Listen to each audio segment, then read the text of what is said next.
And that's kind of, what I'd like to be. I'd like to be an adventurer or a conqueror, out on some expedition. To me, that's what's manly, not physical violence. If you have to defend yourself, you have to defend yourself. And I'm definitely not saying that the cases we're talking about here are self-defense cases. But, just being an adventurer, doing something useful with your time, building a media operation like Alex Jones did. That's manly and masculine as far as I'm concerned, not saying that people need to be abusing their children. Spanking isn't parenting, it's child abuse.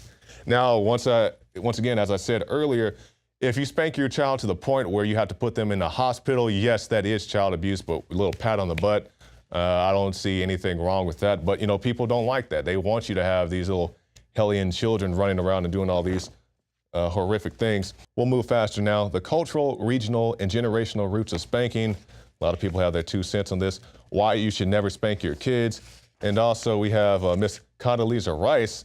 People are saying that she should take over the NFL. She's an avid NFL watcher. And now people are saying that this person who was involved in the Bush administration, also some yellow cake shenanigans going on in the Bush administration, not saying she was personally responsible for those, but some very questionable actions coming out of that administration. I really wouldn't want any of those guys, whether it's Bush, Cheney, Rice, or anybody else, to be involved in the NFL. And finally, we'll end on this because, everybody talks about we need better role models in the NFL. And I see this and I'm like, well, what's wrong with this guy? We see RG3, that's a quarterback for the Redskins, and he's told by the NFL not to wear his Jesus t-shirt. So you have a guy who's trying to be a positive role model in an organization that desperately needs one.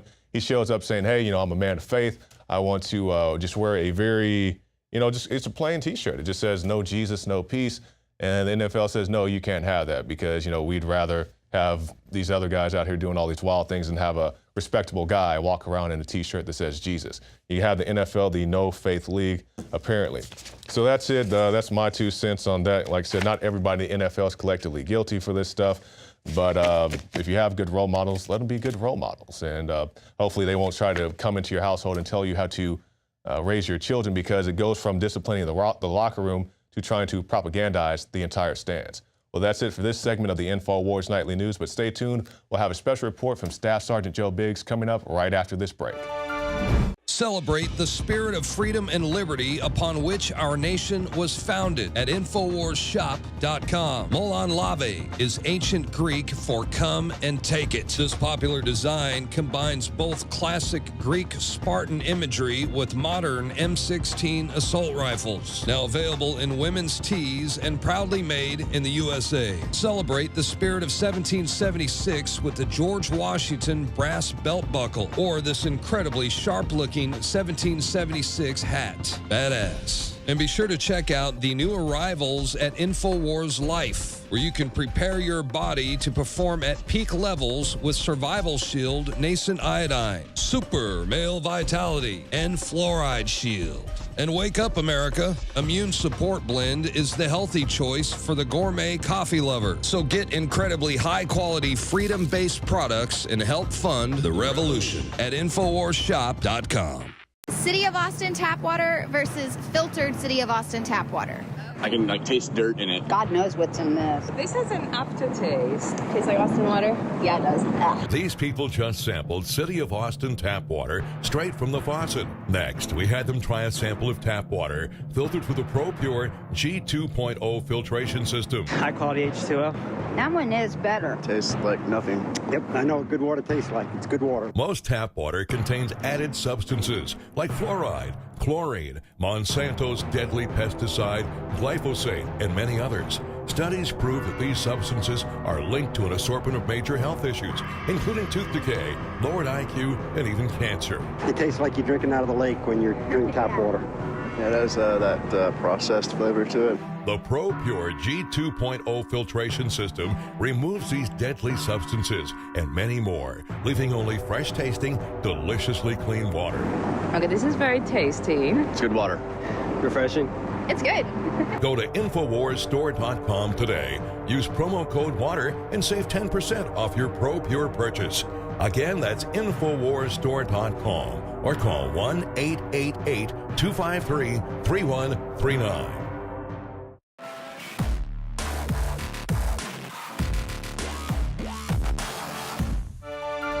I'm Joe Biggs with INFOWARS.com, here to analyze this Ebola crisis happening in Africa right now. Now, we know that yesterday the New York Times reported that U.S. will commit up to 3,000 troops to fight Ebola in Africa.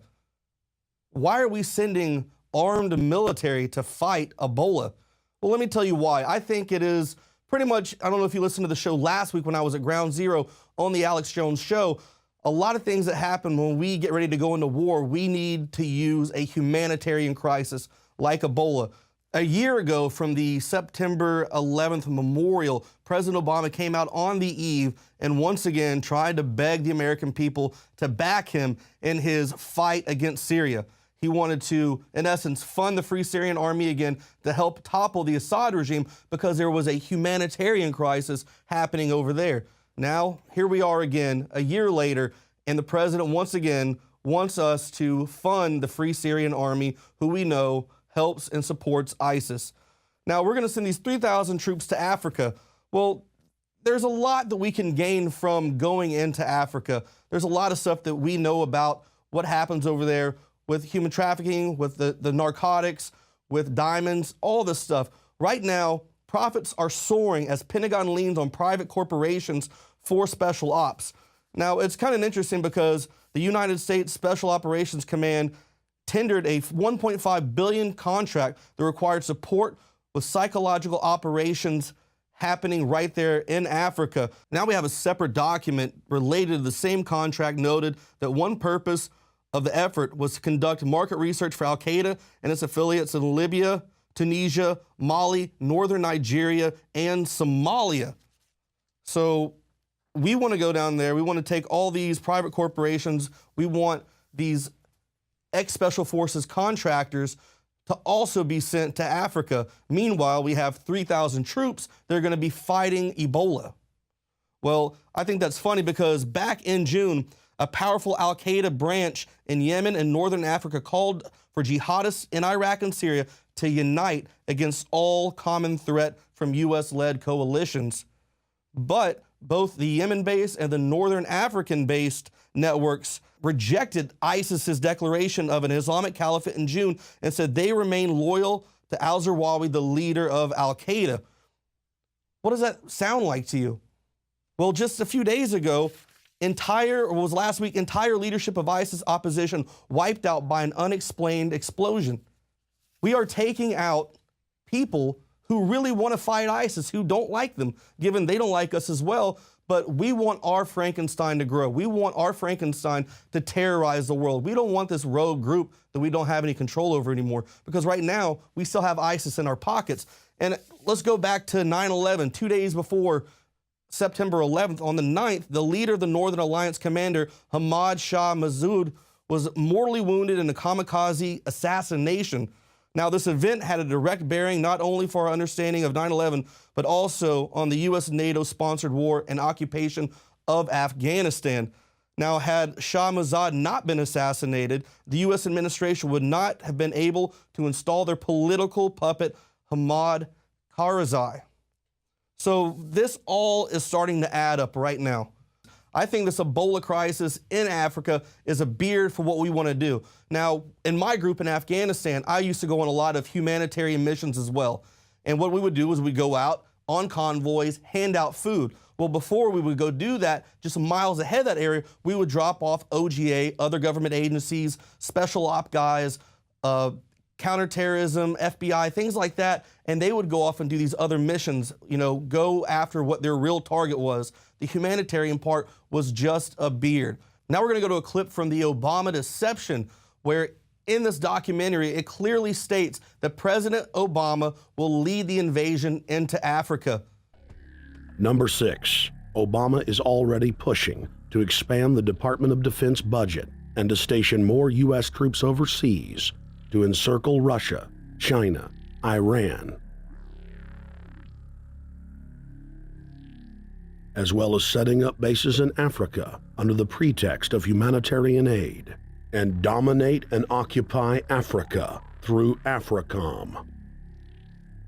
So we're taking your phone call, seeing what you think of Barack H. Obama. Is he a Judas goat? Is he a front man? Is he a betrayer? Let's go to Anthony in Georgia. Anthony, what's your take on Barack Obama? They put the face of Barack Obama as part of their public relations because it's like in the old folk tales about vampires. A vampire cannot force his way into somebody's house. It's against some kind of metaphysical law. So the vampire has to persuade the resident of the household to open the door and invite him in. So they're going to look at the peephole at Barack Obama, which looks like them and appears to be on their side. They're going to say, okay, here's my ally. Let me open the door and let me let this person in. And then Barack Obama is just, of course, a front man for the American empire, where he's going to have the entire U.S. Navy, the entire U.S. Army, and the entire U.S. Marines under AFRICOM command. And, of course, he's going to turn it into a new Iraq, and he's going to turn it into a new Afghanistan. Every operation that you see going on in Iraq and Afghanistan is going to propagate to the poor countries of Africa. And well, sir, I agree with you. Sir, I agree with you. They're looking to the people. They see a handsome, smiling African face. You know, he's all, hey, I'm from Kenya. And then it's a total bait and switch. But it's the same thing here in the United States where they would get sellout Native American chiefs to sell out their people. This is the oldest trick in the book. And he can also pacify the most downtrodden minority groups in the United States. And he's saying, hey, get ready for sacrifice. Get ready to lose your standard of living. They're like, yay, I love Obama. They could never get away with this with a John McCain. Obama basically does a couple of things. One is, again, this idea, kick the Chinese out of Africa. Kick them out of Sudan where they get oil. Kick them out of Zimbabwe where they get raw materials. Start a civil war in Congo, another big source of raw materials. Al-Qaeda, an arm of the U.S. intelligence community, is now active in Algeria, Tunisia, Morocco. You've got a destabilization going on in Kenya around Odinga. That's Obama's cousin. This is a guy who has two children. They're Obama's niece and, nephew in a broad sense. And one of them is named Raul, and the other one is named Winnie, after Winnie Mandela, who did the necklacing and political assassinations in South Africa. So this Odinga is essentially a CIA destabilizing operation in Kenya, and he's got a Odinga Islamic Alliance to crush the Christians in Kenya, but this also reaches into Ethiopia, it reaches into Uganda, Congo, Tanzania, and a whole bunch of other countries in that region. So all of Africa is a battlefield in flames between the U.S. and the Chinese, with Obama leading the charge to kick the Chinese out for geopolitical reasons. Well, that's it for our show tonight, but if you like this broadcast and you would like to see it continue, stop by prisonplanet.tv and get yourself a 15-day free trial. You can get the Alex Jones Show, the nightly news, the special reports, the rants, and so much more at prisonplanet.tv. Well, I'm Jakari Jackson from the INFOWARS Command Center, and we'll see you again tomorrow night.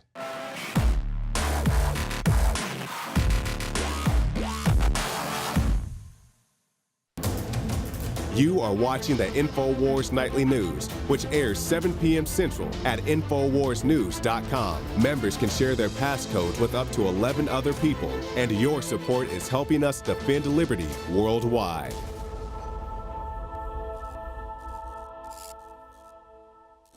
You've experienced and heard about the benefits of super male vitality.